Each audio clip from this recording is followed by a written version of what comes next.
Voici l'image que la Russie n'a jamais voulu que vous voyiez.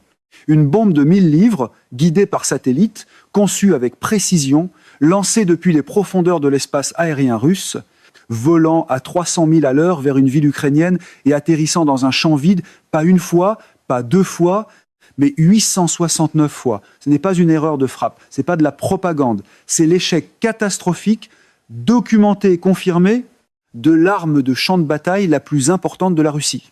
Une arme que le Kremlin disait inarrêtable, neutralisée du jour au lendemain par une technologie ukrainienne à laquelle Vladimir Poutine n'a absolument aucune réponse. Quelque part, un studio pro-Trump appellerait probablement cela un atterrissage stratégique dans la poussière et demanderait à tout le monde d'admirer le cratère. Ne vous y trompez pas, ce que vous allez comprendre change tout dans cette guerre. Voici où nous en sommes à l'heure actuelle. L'Ukrste a déployé un nouveau de guerre électronique, le Limacan, qui a réduit à zéro l'efficacité au combat des bombes planantes guidées cap de la Russie. Pas dégradé, pas limité, zéro. C'est le genre de chiffre qu'aucun point de presse ne peut maquiller, sauf si le micro est coupé avant l'arrivée des faits.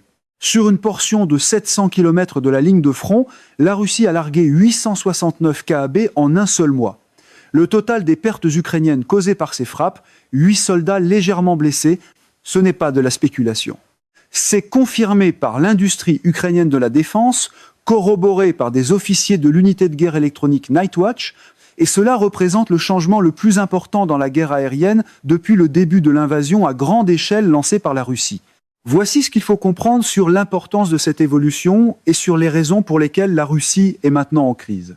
Pendant 2 ans, les bombes planantes KAB de la Russie ont été la réponse du Kremlin à tout.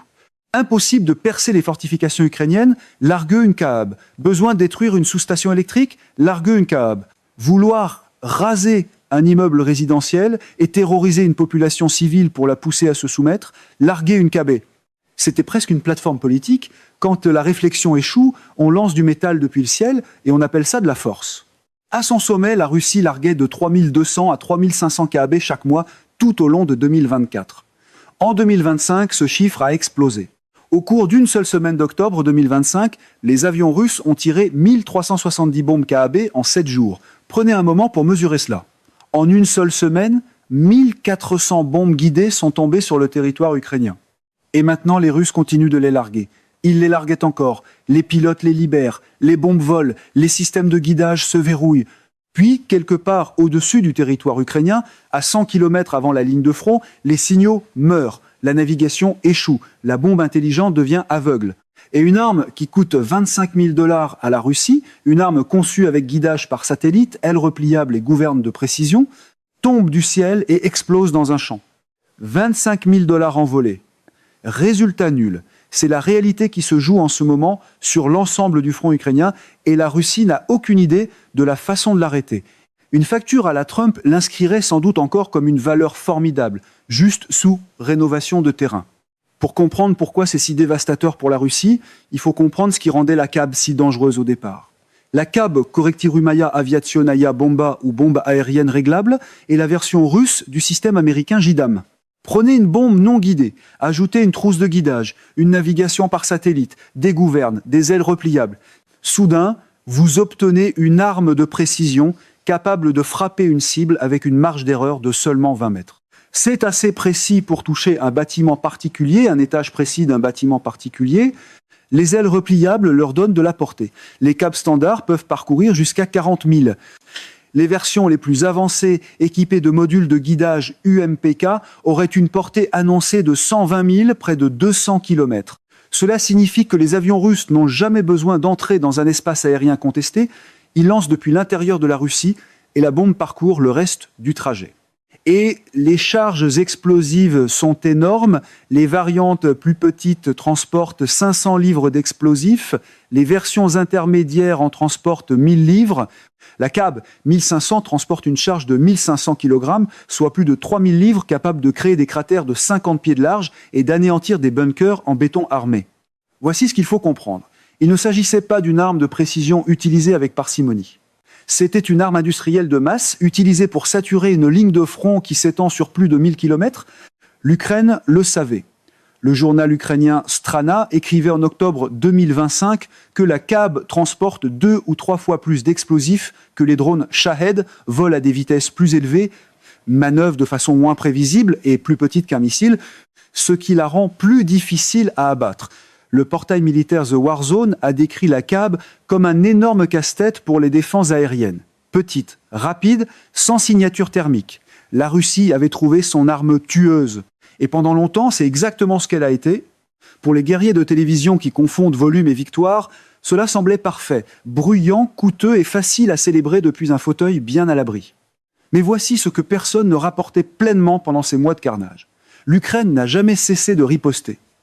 Pendant que les KB tombaient sur les villes ukrainiennes, des ingénieurs ukrainiens travaillaient dans des laboratoires, étudiaient des composants de guidage capturés, faisaient de la rétro-ingénierie sur les systèmes de navigation et cherchaient la faiblesse que possède toute arme guidée par satellite, et ils l'ont trouvée. Entrons un instant dans la technique, parce que la réalité technique est ce qui rend cette histoire si extraordinaire. Toute arme guidée par GPS, les JDAM américaines, les CAB russes et tout ce qui se trouve entre les deux, dépend de signaux satellites pour naviguer. Et les signaux satellites peuvent être brouillés, perturber le signal et vous transformer une bombe de précision de 25 000 $ en bombe non guidée volant à l'aveugle. L'Ukraine l'a compris en 2024 et pendant un certain temps, cela a fonctionné. Les CAB russes utilisaient alors un système de guidage appelé Cometa, 4 CRPA, une antenne à diagramme de réception contrôlée. Il s'agit d'un système d'antenne adaptative semblable, dans son principe, à des écouteurs à réduction de bruit. Il utilise plusieurs éléments d'antenne pour filtrer les interférences et se verrouiller sur de véritables signaux satellites. Le Cometa comptait 4 éléments d'antenne, ce qui signifiait qu'il pouvait annuler jusqu'à 3 signaux de brouillage simultanés. La solution ukrainienne était simple. Utiliser 4 brouilleurs, submerger le système, les rapports ont afflué, les câbles déviaient massivement de leur trajectoire. Des bombes valant des millions de dollars atterrissaient dans les champs des agriculteurs. Les fortifications de première ligne qui devaient être détruites tenaient toujours debout. L'Ukraine avait trouvé le talon d'Achille. Aucune inscription dorée, aucun slogan de campagne, aucun grand geste théâtral ne peut transformer perdu dans le champ d'un agriculteur en domination. Puis la Russie a procédé à une mise à niveau. C'est là que la situation passe d'une victoire ukrainienne à une crise existentielle totale avant la percée finale. La Russie n'est pas restée immobile. Elle a observé que ces bombes déviaient de leur trajectoire, a identifié le problème et a répondu avec le Cometa 8, un nouveau système de guidage doté de 8 éléments d'antenne au lieu de 4, doublant ainsi la résistance au brouillage. Le Cometa, lui, pouvait annuler 7 brouilleurs simultanés et conserver une antenne disponible pour naviguer proprement jusqu'à sa cible. L'Ukraine a investi dans davantage d'équipements de guerre électronique, davantage de brouilleurs, des systèmes plus sophistiqués. La Russie a encore répliqué. 8 éléments sont devenus 12, 12 sont devenus 6. Mais voici où la situation s'aggrave. La Russie ne s'est pas contentée d'ajouter plus d'éléments d'antenne. Elle a changé la manière dont ces éléments fonctionnaient. Selon un porte-parole de l'industrie ukrainienne de la défense, les Russes ont développé ce qu'ils ont appelé une série fondamentalement nouvelle de CRPA, des systèmes capables de résister au brouillage à des niveaux dépassant largement le nombre de leurs éléments d'antenne. La comparaison avec la création allemande de la machine de chiffrement Enigma pendant la Seconde Guerre mondiale est importante parce qu'il ne s'agissait pas simplement d'une meilleure version de la même chose. C'était quelque chose de catégoriquement différent. Quelque chose qui brisait les règles existantes du jeu. Résultat, les bombes russes ont été équipées de systèmes à 8 éléments qui exigeaient 19 brouilleurs simultanés pour être contrés. Certaines variantes étaient si résistantes que même sans brouilleur concentré sur une seule bombe ne pouvait pas l'arrêter. Et même lorsque le brouillage fonctionnait, il était trop tard. Au moment où les systèmes ukrainiens pouvaient perturber le signal, la bombe n'était plus qu'à quelques centaines de mètres de sa cible. Les dégâts étaient déjà faits. La Russie avait remporté la course à la guerre électronique, les KAB ont recommencé à toucher leurs cibles, les bunkers de première ligne ont été détruits, les positions défensives ukrainiennes se sont effondrées sous le poids des bombardements de précision. Les infrastructures civiles, les centrales électriques, les systèmes de chauffage, les ponts ont été rayés de la carte. Pendant un moment, il a réellement semblé que la Russie avait trouvé la formule gagnante. C'est généralement à ce moment-là que la propagande déclare le pointage final, de préférence avant que l'autre camp ne sorte la vraie réponse. Maintenant, voici la partie dont personne ne parlait. L'Ukraine construisait déjà la réponse. Voici le limacanthe. Développé par un sous-traitant ukrainien de la défense en partenariat direct avec l'unité d'élite de guerre électronique Nightwatch du pays, le Limacant représente quelque chose que le monde de la guerre électronique n'avait encore jamais vu. L'entreprise est volontairement restée très discrète sur son fonctionnement exact. Aucune spécification technique n'a été rendue publique, aucun schéma, aucune fréquence, aucun détail sur le mécanisme. L'armée ukrainienne comprend la sécurité opérationnelle à un niveau que la Russie échoue régulièrement à égaler. Mais les résultats parlent dans une langue qui n'a pas besoin de traduction. L'évaluation était directe. L'efficacité des KAB est tombée à zéro. Sur une portion d'environ 700 km du front, l'ennemi a largué 869 CAB au cours de l'un des mois précédents. Les conséquences de ces frappes ont été des blessures mineures pour 8 militaires. 8 militaires, blessures mineures pour 869 bombes guidées. Voici ce qu'il faut comprendre à propos de ces chiffres. À 25 000 $ l'unité, ces 80-69 KAB représentent une dépense directe d'environ 21,7 millions de dollars pour la Russie. 20 et 1 million de dollars pour 8 blessures mineures. Ce n'est pas un revers militaire, c'est une hémorragie financière sans aucun rendement stratégique. Même la feuille de calcul pro-Trump la plus loyale aurait besoin d'un comptable très créatif pour appeler cela une victoire. Et le Limacant ne se contente pas de brouiller ses bombes près de leur cible. Selon le récit disponible, quelque chose de beaucoup plus remarquable se produit. Les pilotes russes ne comprenaient pas ce qui arrivait parce que la navigation de ces CRPA était perdue 100 km avant la ligne de combat. 100 km. La bombe perd son guidage avant même que le pilote ne voie le territoire ukrainien sur son système de ciblage. Dans certains cas, les erreurs de guidage sont si graves que les bombes ne peuvent même pas être larguées. Le système de navigation détecte une panne avant le lancement. Les pilotes russes volent avec leurs appareils, tentent de déployer leur arme la plus coûteuse et la plus efficace, et l'arme cesse tout simplement de fonctionner. Ils ne savent pas pourquoi. Ils n'ont aucune contre-mesure. Ils n'ont aucune mise à niveau en attente dans un laboratoire. Voilà le Limacant. À ce stade, la seule chose qui décolle encore sans problème, c'est l'élément de langage. Des sources dans les canaux militaires ukrainiens décrivent la réaction de l'armée de l'air russe comme une stupéfaction complète. Des pilotes retournent à la base avec des bombes encore attachées. Des contrôleurs de mission reçoivent des données de télémétrie montrant des échecs de navigation qui ne devraient pas être possibles. Des ingénieurs militaires qui ont passé des années à concevoir et à améliorer la série Cometa seraient mobilisés dans des séances d'examen d'urgence.